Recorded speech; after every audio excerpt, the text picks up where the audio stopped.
বাবা হয়েছি আমি বাবা হয়েছি আর জয় মা হয়েছে। এই আনন্দে সবাই নেচে নিচ্ছি, সবই তোমাদের আশীর্বাদে। নার্সিংহোমে এসেই প্রথমে জয়কে ওটির ড্রেসটা পরিয়ে দিল। ওটির ড্রেস পরানোর পরেই ওকে স্যালাইন দিয়ে দিল, একটা স্যালাইন দিয়ে শুইয়ে দিল। এদিকে ওদিকে ওর মন ভেঙে যাচ্ছে। ও মা ওকে অনেক সাহস দিচ্ছে যে কিছু হবে না, সবাই এমন মা হতে গেলে এমন কষ্ট পায়, তুই কান্না করিস না, ওকে বোঝাচ্ছে। এদিকে ওটির সরঞ্জাম সব কিছু দিয়ে গেল। এদিকে সবাই ওকে সাহস দিচ্ছে, জল খাওয়াচ্ছে। খাওয়ানোর পর এদিকে অ্যালার্জি ওর শুরু হয়ে গেল। অ্যালার্জি শুরু হলো হতে হতে আমাকে কল করে ডাক্তারবাবু ডেকে নিল ওটি রুমে আমি চলে আসলাম ওকে নিয়ে যাওয়ার জন্য। ওটি রুমে ওর মাকে বললাম রেডি করে দাও।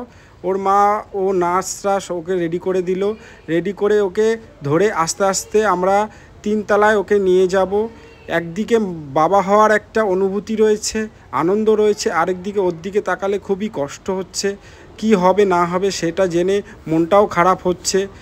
এই প্রথম আমিও বাবা হব, ও মা হবে, কিন্তু মন মানছে না। কখন সুস্থভাবে সঠিকভাবে হবে সেই আশাতেই রয়েছি।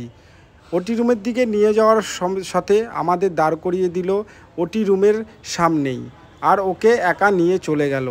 তখন আমাদের খুবই খারাপ অবস্থা হয়ে গেল, সবার কাঁদো কাঁদো চোখ মন সব কিছু কাঁদো কাঁদো হয়ে গেল, যে কি করবে বুঝে উঠতে পারছে না। আমারও এদিকে অবস্থা পুরোটাই শোচনীয় হয়ে গেছে, কি করব বুঝে উঠতে পারছি না। সবাই ওয়েট করছে কি হয় না হয়, আমিও ওয়েট করছি। এদিকে ওটি চলছে, চলতে চলতে হঠাৎ করেই খবর চলে আসলো যে হ্যাঁ বেবি হয়েছে। বেবিকে নিয়েও আসলো, এমনকি আমাকে হাতে পুরো লিখিত দিতে হলো যে হ্যাঁ আমি প্রথম বাবা হয়েছি এবং বাচ্চার কান্নার আওয়াজ শুনেছি, সেটা লিখিত আমার থেকে নিয়ে নেওয়ার পরে সবাই হাসি খুশিতে আমরা জয়ের কাছে চলে যাচ্ছি নাচতে নাচতে। এতটা আনন্দ যে তোমাদের বলে বোঝাতে পারবো না যে কতটা খুশি সবাই হয়েছি। সবাই মনাকে নেওয়ার জন্য ব্যস্ত হয়ে গেছে, আর আমি ব্যস্ত হয়ে গেছি এই খুশির খবরটা সবাইকে জানানোর জন্য, ফ্যামিলির লোককে এবং বন্ধুবান্ধব সবাইকে। এরপরে চলে আসলাম বেবির জন্য কিছু সরঞ্জাম নিতে এবং বেবির মায়ের জন্য। এটা আগে দরকার, তাই এটা আগে নিয়ে আমি চলে আসলাম মাসির কাছে, কারণ আমাকে যেতে দিচ্ছে না উপরে। তাই মাসিকে বললাম যে মাসি তুমি এটা দিয়ে আসো। তাই মাসি এটা নিয়ে যাচ্ছে জয়ের কাছে গিয়ে সবাই দেখে জয়কে খুবই খারাপ লাগছিল, যে ওর অবস্থাটা খুবই খারাপ হয়ে গেছে।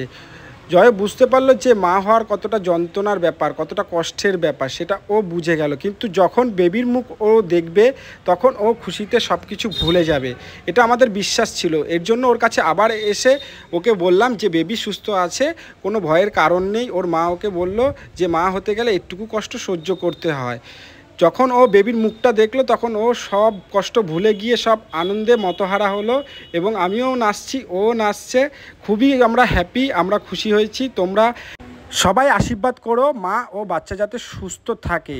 তোমরা পরে জানতে পারবে যে ছেলে হয়েছে না মেয়ে হয়েছে।